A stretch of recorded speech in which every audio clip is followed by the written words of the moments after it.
징그럽게 보고 싶었습니다.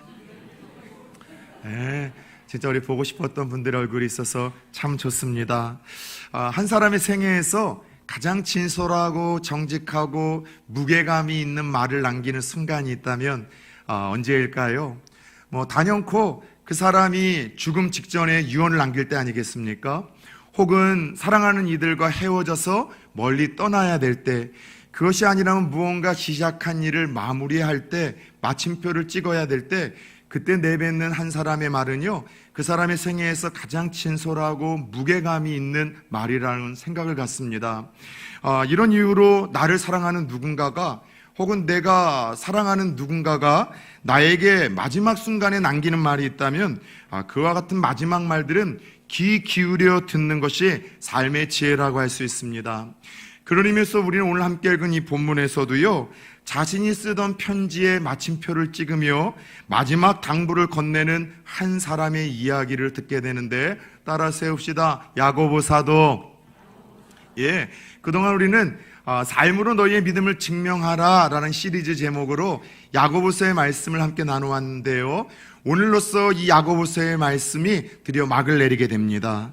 계속해서 삶으로 살아있는 믿음을 증명하라고 도전하던 이 야고보 선생은 마지막으로 우리들에게 다음과 같은 당부와 권면을 들려주며 이 편지를 마무리합니다. 오늘 본문 19절 20절인데 제가 다시 한번 읽어드리겠습니다. 내 형제들아, 너희 중에 미혹되어 진리를 떠난 자를 누가 돌아서게 하면 너희가 알 것은 죄인을 미혹된 길에서 돌아서게 하는 자가 그의 영혼을 사망에서 구원할 것이며 허다한 죄를 덮을 것임이라. 아멘. 자, 편지에 마침표를 찍으며 마지막으로 들려주는 당부와 그 부탁은 무엇입니까? 한마디로 진리에서 떠난 자들을 너희가 돌이키게 하라. 그래서 생명을 살리는 공동체와 성도가 되어 너희의 살아있는 믿음과 그 산 믿음을 증명하라고 도전을 하고 있습니다. 사실 초대 교회의 첫 지도자였었던 야고보가 이 교회를 섬기던 당시에는요, 오늘날과 똑같은 이유로, 이러저러한 이유로 신앙을 잃고 교회를 떠나는 성도들이 제법 많았던 것 같습니다. 오늘날에도 이러저러한 이유로 여러분 신앙이 흔들리고 교회 공동체를 떠나는 이들이 많잖아요. 가장 순수하고 뜨거웠던 1세기 초의 교회도 그런 일들이 빌번했던 것 같아요. 특별히 예수 믿기 전에 옛날의 생활 방식이 너무나 그리워서 여러분들 다시 유대교로 돌아가는 성도들이 많았었습니다. 게다가 예수 믿는다는 이유 때문에 환난과 핍박과 고난으로 인해서 신앙을 포기한 이들도 많았었고요. 끝으로 거짓 이단들의 가르침에 속아서 진리 대신 예수님과 진리의 터라고 이야기하는 교회 공동체를 떠나는 이들이 이 야고보 사도가 이끌어가던 초대 교회에도요, 빈번하게 일어났던 거예요. 이런 이유로 예수님과 교회를 떠나 사망의 길로 걸어가는 성도들을 바라보며 야고보는 초대 지도자로서 누구보다도 안타깝고 마음이 아팠습니다. 그래서 유언을 남기는 심정으로 이 야고보서를 마무리하며 마지막으로 들려주는 그 여러분 피 맺힌 그 당부는요, 여러분 미혹을 받아 진리의 이 예수 그리스도와 진리의 터인 교회 공동체를 떠나는 이들이 많은데 그들을 돌이키게 하십시오.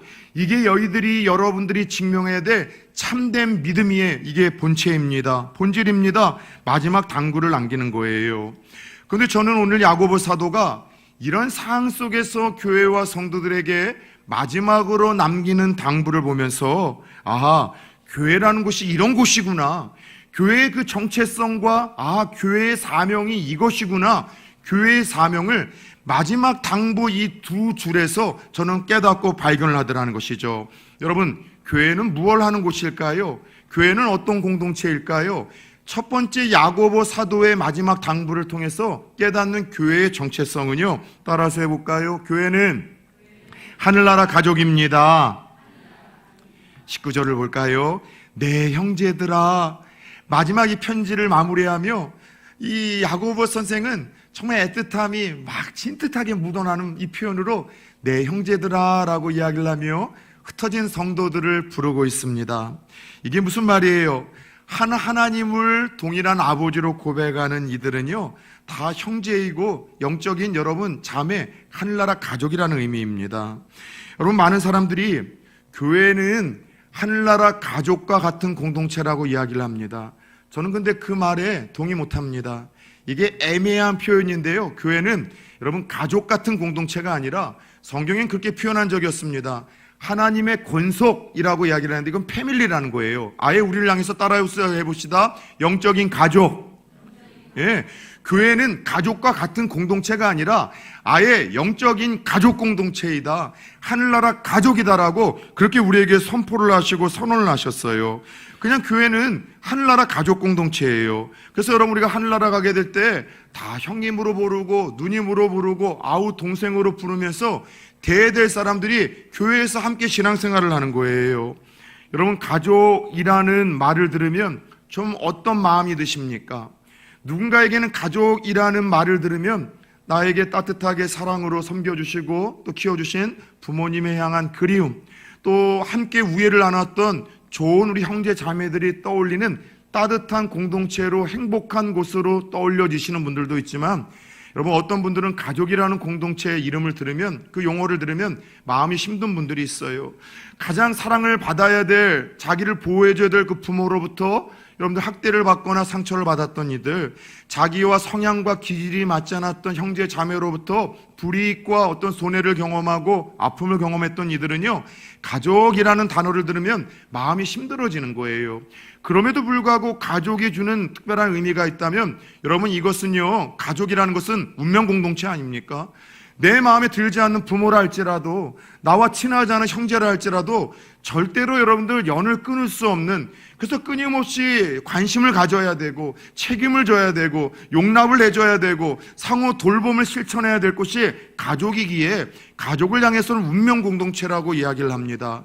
하물며 한 부모로부터 피를 나는 그 형제 자매들 사이에서도 나와 기질이 맞지 않고 성향이 맞지 않고 나와 여러분 삶의 스타일이 맞지 않아서 사사건건 부딪히고 내 마음을 힘들게 하는 이들이 있다면, 여러분들, 하늘나라의 가족이라고 하고 또 영적인 가족이라고 하는 교회에서는 왜 그런 사람들이 없겠습니까? 더 여러분, 내 마음에 안 드는 사람이 있고 내 생각으로 상식적으로 이해가 안 되는 사람이 있고 사사건건 내 심기를 건드리고 자존심을 무너뜨리며 나에게 상처를 주는 사람들이 교회 공동체 안에는 얼마든지 있을 수 있어요. 그럼에도 불구하고 교회 공동체는요, 하나님을 함께 아버지로 고백하며 예수의 피로 여러분 한 가족이 된 영적인 공동체, 운명 공동체가 우리 교회라는 사실, 여러분, 그래요. 교회는 어떤 곳입니까?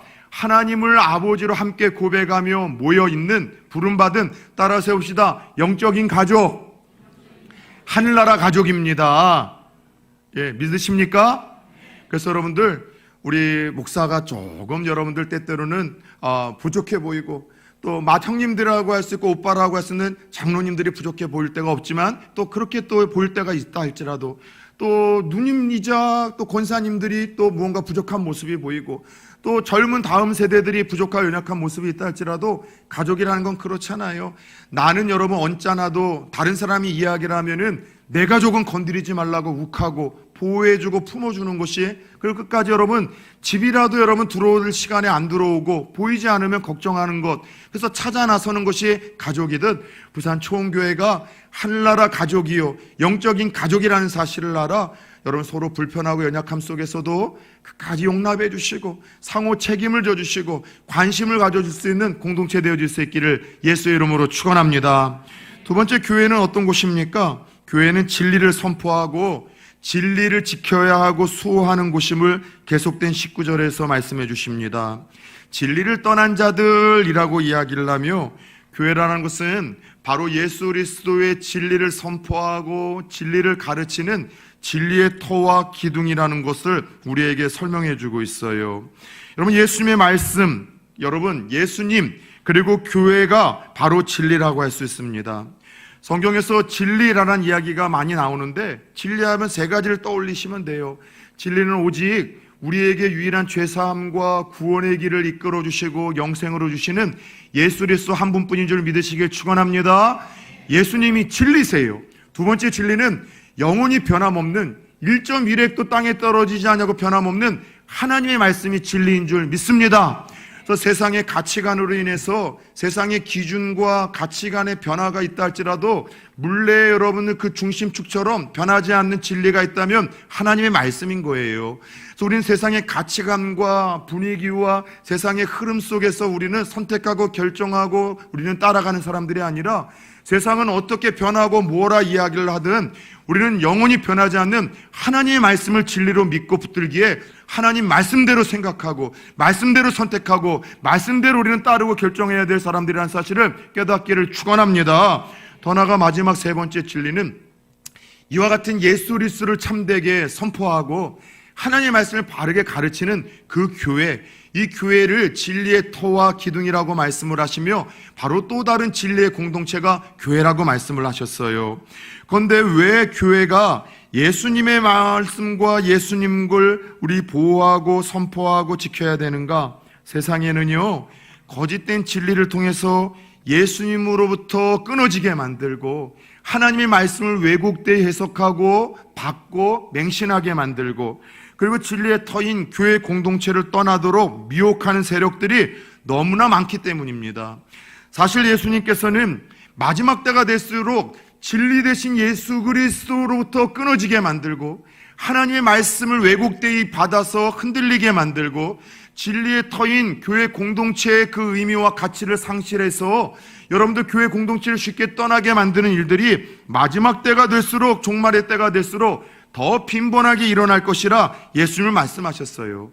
그래서 마지막 때가 되면은 예수 그리스도의 내가 바로 진리라고 떠드는 헛된 이 이단들과 교주들이 많아질 것이고 잘못된 거짓된 이 복음을 전하는 거짓된 여러분 이 사도들이 많아질 것이고 더 나아가 교회 공동체에서의 교제의 가치를 또 그리고 그 소중함을 무디게 만들어서 떠나는 이들이 많아질 거라고 말씀을 하시며 오히려 히브리서 10장에서는 마지막 때가 될수록 너희들은 모이기에 힘쓰며 모일 때 예수의 이름으로 서로 권면하고 격려하기에 힘쓰는 자들이 되라고 그렇게 힘주어 말씀을 하셨죠.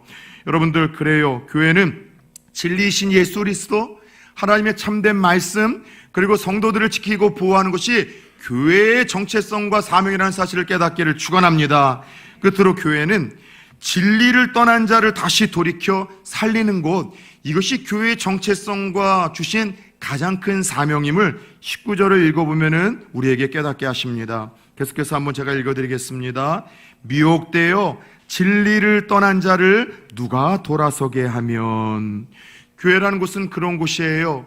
진리 대신 예수 그리스도로부터 떨어져 나간 사람들, 그리고 여러분들 진리의 터인 교회 공동체로부터 이러저러한 미혹을 받고 이러저러한 시험거리로 실족하여 떨어져 나간 사람들을 다시 돌이켜서 살리는 곳, 이것이 교회이고 이것이 교회와 성도들에게 주신 사명이라고 이야기를 합니다. 그래요, 우리네 인간들은 우리가 생각하는 것보다도 훨씬 더 약합니다. 우리는 훨씬 더 어리석기에 자주 이단의 꿰매 빠지기도 하고요, 우리 마음속에 감정으로 건드리는 사탄의 여러분들 이 장난질에 우리는 휩쓸리기도 해서요, 미혹에 당하기도 하고 이단에 빠지기도 하고 시험에 들기도 하고 믿음이 흔들리기도 하고 교회 공동체를 떠나고 싶은 유혹을 받기도 합니다. 그래서 이 모든 것을 아셨던 하나님께서는요, 그래서 지상에 공동체 중에 교회라는 공동체를 직접 하나님의 손으로 지으시고 축복하셨던 거예요. 하나님이 이 땅 지상에 직접 그분의 손으로 만드시고 축복하신 공동체는 두 가지가 있다고 말씀드렸습니다. 첫 번째 공동체가 어디예요? 가정 공동체예요. 두 번째는 교회 공동체입니다. 근데 중요한 것은 교회 공동체보다도 가정 공동체를 하나님의 손으로 먼저 지으시고 축복하셨기에 가정의 소중함은요, 이 교회로서 여러분 깰 수 없는 거예요. 그래서 혹시 여러분들 신천지가 정말 악한 이유 중에 하나는 신천지가 들어가면 가정이 깨어져요. 부모와 자녀 사이가 깨어지고 부부 사이가 깨어지고 형제와 자매 사이가 거짓으로 인해서 여러분 깨어지는 아픔이 있기에 이 신천지는 악한 이단들 중에 가장 악한 이단이라고 몇 번 제가 설명을 했습니다. 그리고 또 하나, 하나님이 당신의 손으로 지으시고 축복하시고 기대감을 한껏 담으신 공동체가 있다면 따라서 해볼까요? 교회 공동체. 예, 여러분 교회는요, 이런 이유로 인해서 하늘나라 가족이요, 진리를 선포하고 수호하는 진리와 기둥의 터요, 영혼을 보호하는 울타리가 되는 거예요. 그래서 성도는 지난주 말씀을 드렸던 것처럼 여러분들 교회에 한 내가 정식 멤버로서 소속이 되어지고 영적인 교제를 또 다른 가족이라고 할 수 있는 전도회나 찬양대나 혹은 어떠한 이 부서에, 직분자의 부서에 들어가서 영적인 교제를 나눠야지만 온전하고 건강한 신앙생활과 믿음의 성숙이 가능한 거예요. 여러분, 그렇다면 우리 주위에 여러 이유로 미혹을 받아서 진리에 떠나 있는 지체들이 있다면 여러분, 우리는 어떻게 해야 될까요? 첫 번째, 미혹을 받아 진리에서 떠난 이들을 돌이키기 위해선 무엇보다 우리가 먼저 진리 안에 거해야 된다는 것을 기억하십시다.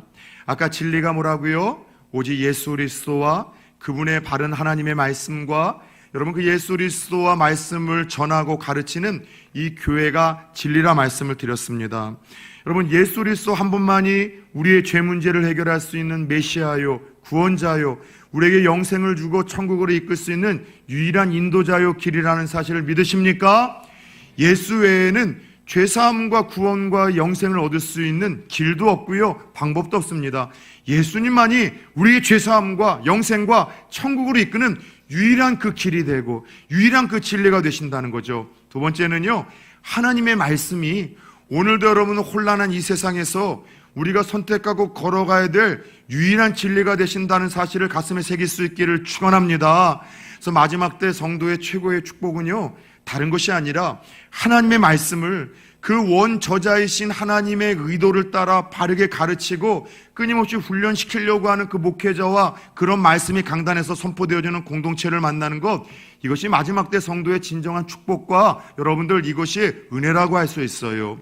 세 번째는요, 교회 공동체 안에서 내가 여러분 정식 멤버로서 소속이 되어지고 공동체 안에서 함께 기도 제목을 나누고 상호 돌봄과 책임을 지기 시작하는 것, 이럴 때 우리의 믿음이 진리 안에 뿌리를 깊게 내리는 거예요. 한번 여러분들 생각해 봅시다. 함께 신앙생활을 하고 예배를 드리지만 어느 순간서부터 잘 안 보이는 지체들이 여러분 신앙생활을 하면서 아마 분명히 여러분 주위에는 있을 거예요. 그런데 100%다 같은 이유는 아니지만 냉철하고 객관적인 자리에서 그들을 한번 떠올려 보십시다. 대부분의 여러분 특징이 있어요. 예배는 드려요. 하나님과 나 사이의 소중한 관계를 그들은 부인하지 않습니다. 그런데 이러저러한 이유로 그들은 또 다른 영적인 가족의 모임이라고 할 수 있는 그 교회 공동체, 그것이 전도회이든 청년부이든 부서이든 함께 모여서 기도 제목을 나누고 서로의 부족함 때문에 상처도 받고 실망도 하지만은 그로 인해서 나의 모난 부분이 깎이고 또 용납하는 예수님의 마음을 닮아가면서 이런 아름다운 이 교제가 없는 사람들이 어느 뜻하지 않은 여러분들 어떤 시험 속에서, 인간관계의 불편함 속에서, 혹은 여러분 어떤 이단의 유혹 속에서 그들이 여러분 실족해서 여러분 이 진리를 떠나는 일들이 종종 있지 않냐는 것이죠. 예수 그리스도만 붙들고, 더 나아가 여러분들 하나님의 말씀을 붙들고 믿음의 사람들과 함께 교제하는 사람들은요, 쉽게 진리 가운데 여러분들 떠나는 일들이 없는데 그런 일들이 있는 거예요. 따라서 저와 여러분들이 정말 여러분 돌이키는 누군가를 여러분 붙잡기 위해서는, 돌이키는 이 아름다운 역할을 하기 위해서는 저와 여러분들이 예수 그리스도의 진리를 붙들고 하나님의 말씀의 진리를 붙들고 교회 공동체에서 이런 이유로 주께서 주신 그 여러분 이 또 다른 영적인 가족인 그 교제를 소중히 여기고 그 가운데 믿음의 뿌리를 내릴 수 있기를 축원합니다. 두 번째, 미혹을 받아 진리에서 떠난 이들을 우리가 어떻게 해야 될까요? 진리의 터와 기둥인 교회 공동체를 떠난 사람들은 다시 교회 공동체 안으로 돌아올 수 있도록 따라서 해봅시다. 끊임없이 권면하라. 예, 끊임없이 권면해야 된다는 거예요.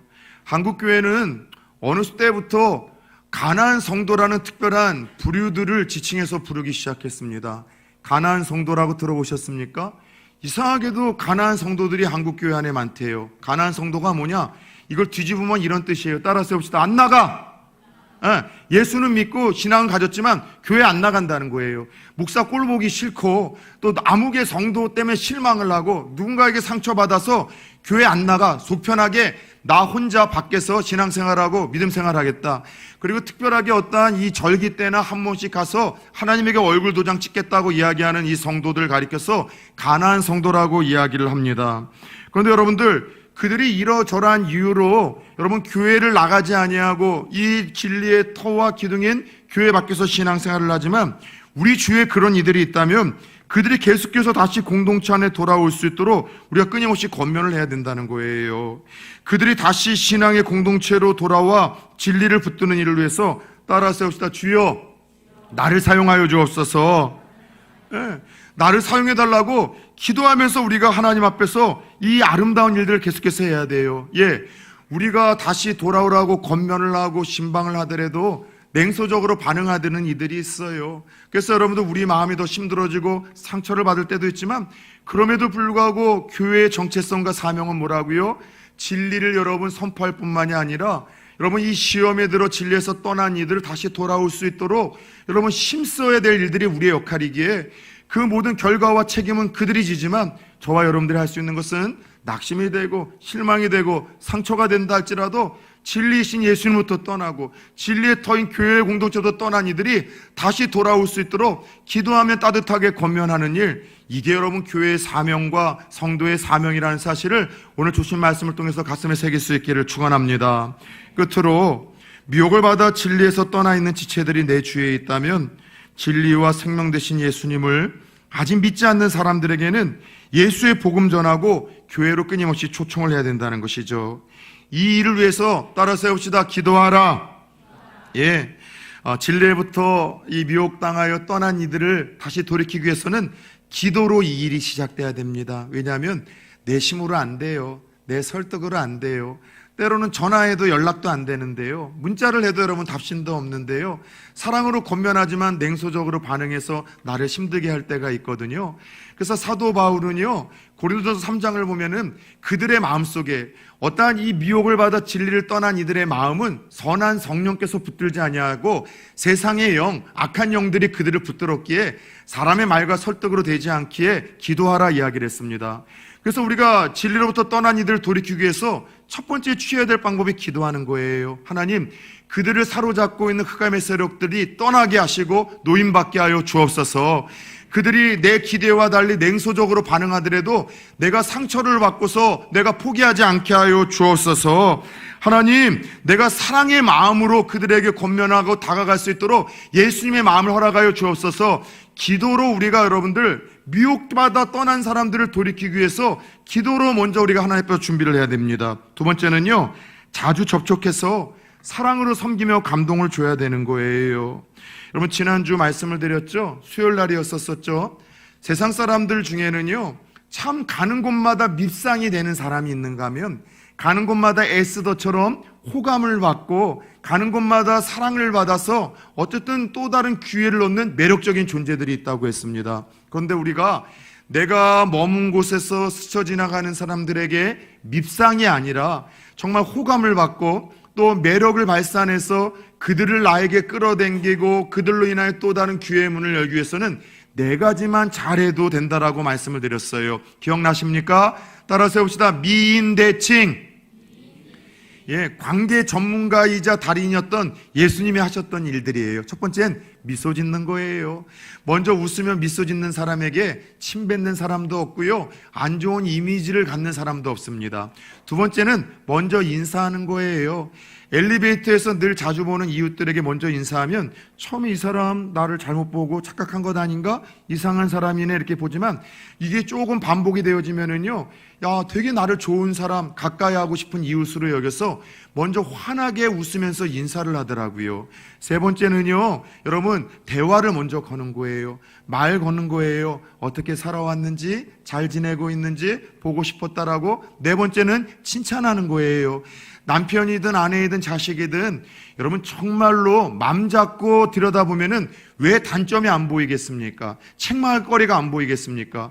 그런데 그게 아니라 다 단점과 부족한 부분들은 덮어주고 그나마 하나 보이는 장점 칭찬하고 격려하면은요, 이게 영적 피그말리온 효과가 발생을 해서 더 잘하려고 하며 아름답게 변화가 되어지는 거예요. 그래서 내가 속한 곳에서 밉상이 아니라 한 번뿐인 인생 호감을 발산하고 매력을 발산해서 사람을 끌어당겨 기회를 얻는 사람들의 특징은 미인대칭의 삶, 예수님께서 보이셨던 삶을 스스로 내 것으로 터득해 나가더라는 것이죠. 여러분 마찬가지예요. 진리에서 떠난 누군가를 돌이키기 위해서 우리가 해야 될 것은 자주 접속해서 그들을 사랑으로 감동으로 섬기는 거예요. 저는 요즘에 우리 성도님들의 모습을 보면서 참 많은 감동을 받고 가는 곳마다 자랑을 하는 목사입니다. 저는 뒷담화를 참 많이 해요. 뒷담화를 정말로 많이 해요. 그런데 여러분들 없는 뒷담화가 아니라 있는 뒷담화를 그대로 해요. 여러분 저희 교회는요, 여름서부터 주일마다 한 달에 한 번씩 전도회와 청년들이 돌아가면서 복음을 전합니다. 그런데 복음을 전하다 보니까 무언가 거점적으로 조금 함께 이렇게 모여있는 곳에 정기적으로 찾아가서 섬기고 싶다는 마음으로 우리 3여 전도회와 2여 전도회가 우리 주일에도 노방 전도를 하지만 토요일 날에 교회 가까운 곳에 우리 경로당의 어르신들을 찾아가서 열심히 복음을 전하고 또 선물도 드리면서 섬기고 있더라고요. 그래서 여름에는 철을 따라 제철 포도나 수박으로도 그걸 가지고 대접하시며 복음을 전했는데 가장 좋은 것을 대접하고 싶어서 그렇게 주문한 이 포도가 조금 상태가 안 좋을 때는 이게 너무 좋은 분들한테 선물할 거라 귀한 걸로 바꿔달라고 이야기를 하면서 그렇게 마음을 쓰는 걸 보면서 참 감동을 받았어요. 어제는요, 또 우리 이호 전도회 분들과 다 자기들 사비를 쓰더라고요. 얼마 되지 않는 전도에서 사비를 써서 이번에는 그 어르신들 세상에 찾아가서 짜장하고 짬뽕하고 탕수육을 시켜가지고서 몇 시까지 배달해달라고 전화를 하길래 저는 나 먹으라고 시켜주는가 싶었더니만 이 배달직이 여기가 아니라 그 짝이더라고요. 근데 그게 감동이 되는 거예요. 그렇게 해서 여러분들 자꾸 찾아뵙고 사랑으로 섬기고 감동을 주니 한번 생각해 봅시다. 그 어느 순간 그 어르신들의 마음속에 하나님 하면은 그 신 참 따뜻한 신이지, 예수님 하면은 자기들에게 사랑으로 이렇게 다가와 늘 섬기고 베풀었던 우리 성도님들을 보면서 예수님 그 양반 참 좋은 양반이야, 이런 느낌 안 들겠습니까? 어느 순간 자기들이 교회를 다녀야 되겠다는 생각을 하거나 자기 주위에 누군가가 교회를 추천해달라는 여러분 이야기를 하거나 자기 자식들이 교회를 간다고 한다면 어느 교회를 초청하겠습니까? 어느 교회를 소개하겠습니까? 단연 끊임없이 복음을 전할 뿐만이 아니라 사랑으로 섬기며 베풀며 감동을 주었던 부산 초원교회로 여러분들 가라고 이야기를 하지 않겠냐는 것이죠. 여러분 그래요, 진리 대신 예수님을 아직 믿지 않는 사람들을 돌이키게 하기 위해서는요, 기도를 시작해서 자주 여러분 만나고 사랑으로 섬겨야 됩니다. 그리고 끝으로는 직간접적으로 복음을 전해야 돼요. 교회 한번 오라고, 우리 교회 국수가 맛있다고, 우리 교회 너무 좋다고 교회 자랑하시고 목사 자랑하시고 우리 교회 직분자들 자랑하시면서 교회 한번 오라고 끊임없이 여러분들 초청하고 또 초청을 해야 되는 거예요. 여러분 최고의 좋은 전도 방법은 다른 것 아니에요. 교회 자랑하는 거예요. 목사 자랑하는 거예요. 가끔씩 여러분들 동네 어느 제가 한 상가에 들어가면은 가까운 교회 다니시는 분들이 모여 계세요. 제가 목사인지를 알고 늘 이야기를 해요. 목사님, 거짓말 아닙니다. 초원교회 성도들 너무 부럽습니다. 저도 그 교회 가고 싶은데 목사님 좀 강하게 우리 좀 전도 좀 해주세요. 교회를 다니시는 분들이고 직분자들인데 우리 교회 오고 싶다고 나보고 좀 강력하게 와달라고 전도를 해달라는 거예요. 제가 땡! 그러시면 안 됩니다. 권사님이신데 기도하셔야 되죠. 여러분 근데 그분들은 모일 때마다 항상 자기 교회 흉보고 목사님 흉봐요. 물론 그렇게밖에 할 수 없는 그 아픔과 저마다의 사연이 있긴 하겠지만 여러분 그 교회가 덕이 되겠고 그 교회 주인신 예수님이 여러분 영광을 받으시겠습니까? 어느 누군가가 그분들의 이야기를 듣고 그 교회로 가려고 하겠습니까? 그런데 부산 초원교회 성도님들은요, 우리 교회 자랑하는 거예요. 교회 너무 좋다고 목사님 자랑하는 거예요. 우리 계속해서 세가족으로 열심히 신앙생활한 이기분 성도님이 저희 교회에 오게 되셨던 것도 박인자 권사님이 그와 같은 일을 하셨대요. 처음에 중국에서 한국 들어와 신앙생활을 계속해서 하려고 했는데 권사님이 올 때마다 교회 자랑을 하고 목사님 자랑을 해서 이런 교회라면 건강한 교회겠다 싶어가지고서 그래서 저희 교회 왔다는 거예요. 권사님 뻥 아니라 진짜죠. 예.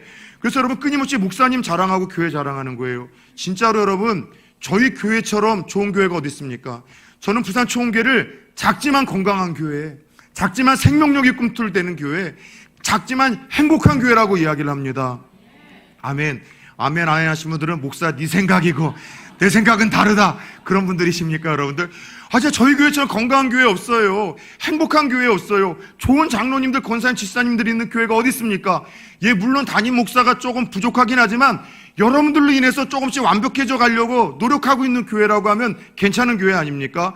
끊임없이 여러분 주위 사람들에게 기도하고 사랑으로 섬기며 여러분들 감동을 줄 뿐만이 아니라 교회 자랑하시고 장로님들 자랑하시고 목사 자랑하심으로 말미암아 진리에서 떠난 이들을 아름답게 이끌어갈 수 있는 일에 쓰임받을 수 있기를 축원합니다. 자주 말씀드렸죠. 저는 신천지 때문에 그 좋아하던 신세계 백화점도 싫어졌고 신라면도 싫어졌고 신김치도 싫어진 사람이죠. 근데 신천지들이 제일 불편해하는 교회가 어떤 교회라고요? 그 교회 성도님들 이제 꼬시려고 교회에 침투를 했는데 교회 성도님들이 교회를 너무나 만족스럽게 생각하고 자랑하는 거야.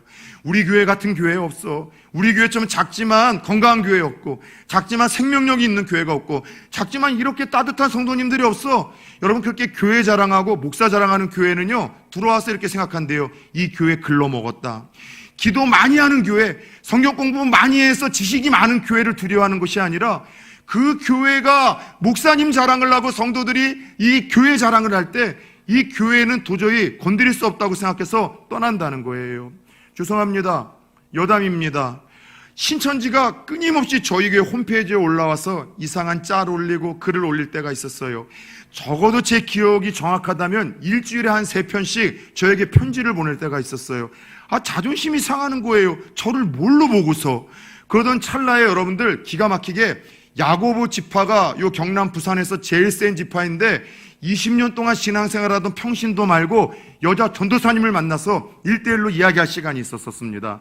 제가 이야기를 했었어요. 신천지는 다 마음에 안 드는데 제일 마음에 안 드는 게 뭐냐면은 가정 깨트리는 거와 더불어 이게 상도덕이 없다. 왜 교회에 몰래 숨어 들어와가지고 성도들을 자꾸 꼬시냐. 그리고 성경 공부를 한다면 그게 자랑스럽다면 그걸 자랑해야지 왜 그걸 숨기고 자꾸 그걸 비밀로 하느냐. 그래서 제가 이야기를 했어요. 초원교회만큼은 건강한 교회다. 제가 2단 대책위원회에 제가 소속에 있는 목사이고 우리 성도님들 신천지에 대해서 이야기도 하고 우리 성도님은 교회와 또 성도에 대해서 목사에 대해서 자랑하고 좋아하는 성도들이다. 아니신 분들은 찔릴지어다. 네.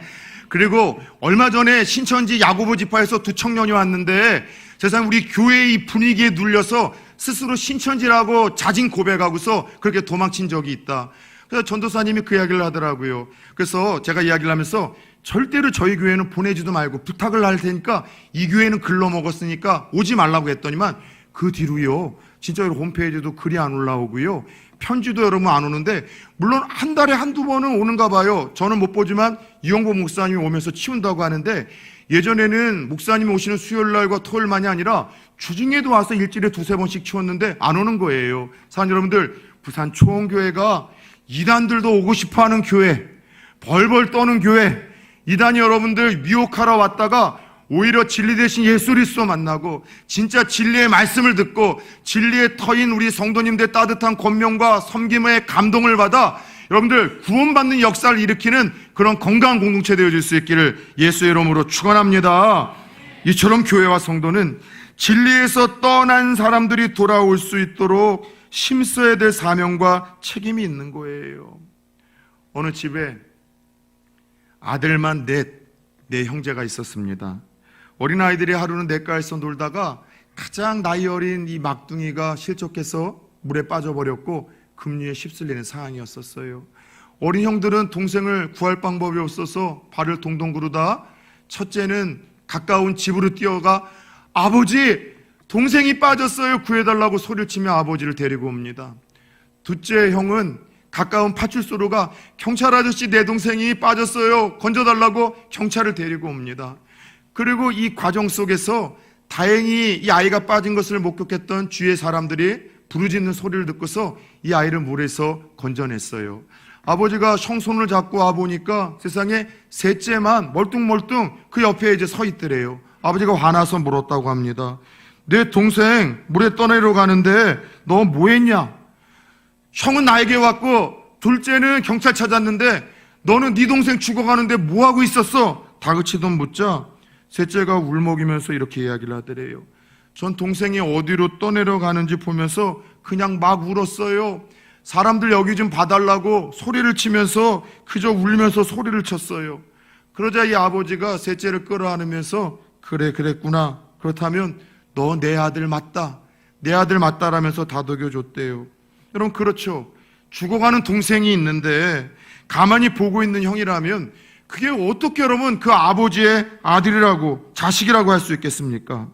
죽어가는 동생이 있는데 아무것도 하지 않고 가만히 보고만 있다면 아버지 볼 때 자식은 아니죠. 죽어가는 동생이 안타까워서 여러분 걱정이 돼서 울기라도 해야죠. 셋째처럼 부르짖기라도 해야죠. 살려달라고 울기라도 해야 되는 것 아니겠습니까? 마찬가지로 진리 되신 예수 그리스도와 진리의 터인 기둥이 교회를 떠난 형제 자매를 보면서 여러분들 하나님의 정말 살아있는 자녀들이라면 시퍼런 믿음을 가지고 있는 사람들이라면 울기라도 해야죠. 하나님 그들의 생명을 불쌍히 여겨달라고. 생명의 길에서 벗어나 사망의 길로 걸어가는데 사건을 통해서이든 만남을 통해서이든 꿈을 통해서이든 마음의 감동을 통해서이든 하나님 목덜미를 잡아서라도 이끌어달라고. 전화도 안 받는데 권면을 해도 하나님 오히려 차갑게 냉소적으로 반응하는데 그러나 그 영혼도 죽일 수 없게 할 수 없으니까 살려달라고 믿지 않는 내 가족들, 내 자식들, 함께 신앙생활하다 이러저러한 이유로 떠난 이들, 여러분 그들 살려달라고 울기라도 해야지 우리도 하나님의 자녀라고 할 수 있고 내 믿음이 살아있다라는 것이 증명되는 것 아니겠습니까? 에스겔 3장 17절 19절을 보면 이렇게 하나님께서 말씀을 하십니다. 인자야, 내가 너를 이스라엘 족속의 파수꾼으로 세웠으니 너는 내 입의 말을 듣고 나를 대신하여 그들을 깨우치라. 가령 내가 악인에게 말하기를 너는 꼭 죽으리라 할 때에 내가 깨우치지 아니하거나 말로 악인에게 일러서 그의 악한 길을 떠나 생명을 구원하게 하지 아니하면 그 악인은 그의 죄악 중에서 죽으려니와 내가 그의 핏값을 내 손에서 찾을 것이요 내가 악인을 깨우치되 그가 그의 악한 마음과 악한 행위에서 돌이키지 아니하면 그의 죄악 중에서 죽으려니와 너는 내 생명을 보존하리라. 때로는 진리의 길에서 떠난 이들 다시 돌아오라고 예수 믿으라고 이야기를 하지만 냉소적으로 거절받아 상처받을 때가 있어요. 그래서 더 이상 무슨 의미가 있겠는가 싶어서 멈추잖아요. 내가 끊임없이 권면하고 기도하고 초청을 했는데 그들이 돌아서지 않는다면 그들이 멸망의 길을 걷더라도 하나님께서 우리에게 그 핏값을 묻지 않으신다는 거예요. 그런데 내 주위에 누군가가 나의 눈물의 기도, 나의 권면, 끊임없는 나의 초청을 여러분 듣지 못하고 그렇게 사망의 길로 걸어가게 되어졌을 때 하나님께서 오늘날 믿음이 있고 구원받았다고 이야기하는 교회와 성도들에게 그 핏값을 반드시 물으시겠다는 엄중한 경고와 무서운 말씀을 들려주십니다. 오늘 야고보 사도도 편지를 쓰며 가장 진솔하고 묵직한 마음을 담아 우리에게 마지막 당부를 줍니다. 여러분, 살아있는 신앙은 진리를 떠난 영혼들을 살리고 돌이키게 함으로써 증명이 됩니다. 믿음이 증명돼야 될 가장 대표적인 삶이 바로 이것임을 꾹꾹 눌러 참다가 오늘 마지막으로 들려주는 거예요. 미혹된 영혼들을 진리로 돌아서게 하는 것, 영혼을 구원하고 허다한 죄를 덮어주는 것이라고 말을 하며 많은 사람들을 진리를 인도하고 영혼 구하는 삶은 하나님을 최고로 기쁘게 하는 삶이요, 구원받은 우리가 맺어야 될 가장 성숙한 이 가을의 열매요, 하나님 앞에 섰을 때 최고의 영예와 칭찬이 있다고 말씀하십니다. 다니엘 12장 3절에서 약속하셨죠? 지혜 있는 자는 궁창의 빛과 같이 빛날 것이요. 같이 한번 고백해 볼까요? 많은 사람을 옳은 대로 돌아오게 한 자는 별과 같이 영원토록 비추리라. 아멘. 혹시 저와 여러분들 주위에 이러저러한 이유로 미혹을 받아 진리이신 예수님을 잃어버리고 진리의 터인 교회 공동체를 떠난 이들이 있습니까? 내가 더욱 배려하고 사랑으로 권면하고 다시 이끌어야 될 영혼들은 없습니까? 이 한 주도 그들을 돌아보며 하나님의 품을 떠나 방황하는 이들을 위해서 기도하고 또 다가가 사랑으로 섬기고 끊임없이 그들을 초청하여 그들을 돌아서게 하는 이 아름답고 영예로운 일에 저와 여러분들이 단 한순간에도 쓰임받을 수 있는 가을이 되어질 수 있기를, 그런 주인공들 될 수 있기를 예수 그리스도의 이름으로 축원합니다.